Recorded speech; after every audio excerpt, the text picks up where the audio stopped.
What is the difference between estimated cost and price? Estimating cost means developing the approximate cost of completing the entire project or part of it. It is the expected quantitative result.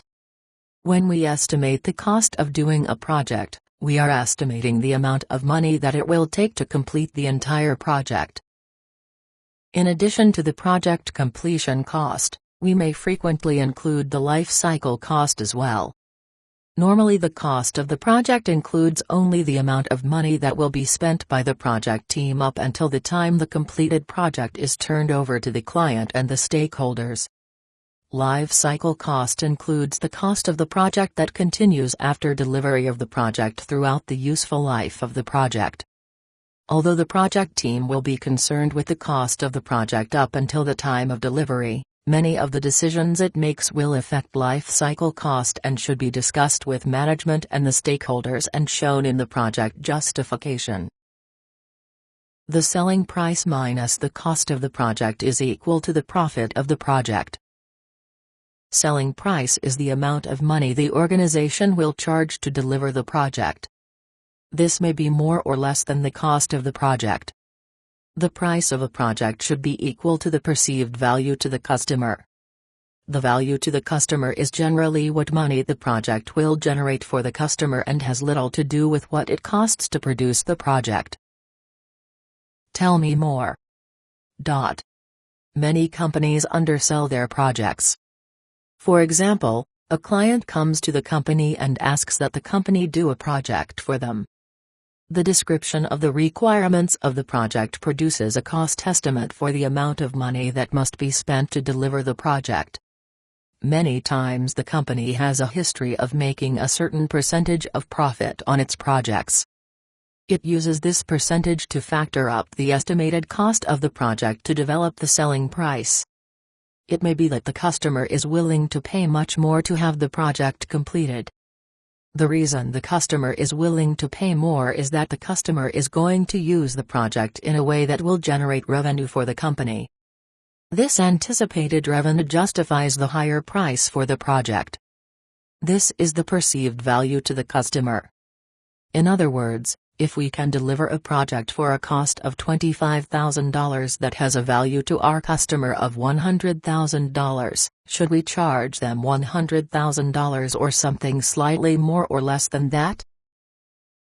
What we should do is sell the customer the project at $100,000 and use the $75,000 profit to improve our business so that we will continue to be competitive when our competition offers our customers similar projects at lower prices in the future.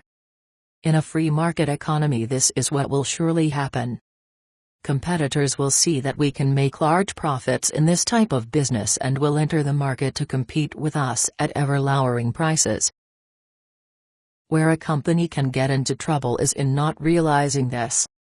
Let us say that in the above example, we mistakenly estimated the cost of doing this same project at $50,000 and we sold it to our customer at a price of $100,000, making a nice profit of $50,000.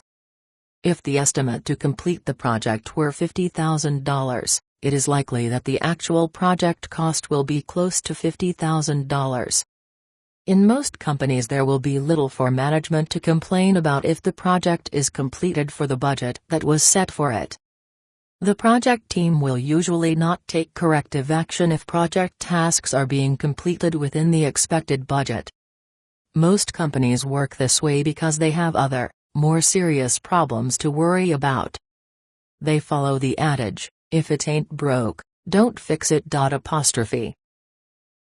Remember that the correct cost for this project was $25,000 and our company is making the project for $50,000. Of course, the company does not know that the project should really cost close to $25,000. It thinks that the estimate is correct at $50,000. Since the company is making a $50,000 profit, it will be very satisfied. Eventually the competition will start quoting similar projects to our customer at lower prices and the customer will accept them.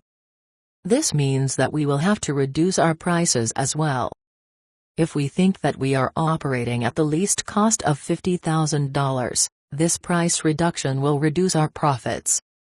This may still be acceptable until our point of minimum profit is reached. If competition forces us to reduce our price below $50,000, we will be losing money on this business. Many times companies leave the business rather than find out that their cost has been $25,000 higher than it should have been for years. They tend to be resistant to change. They frequently cannot convince themselves that they can reduce the cost of what they have been doing so successfully for years. They will claim instead that the competition is buying the business and is doing the work for less than their actual cost.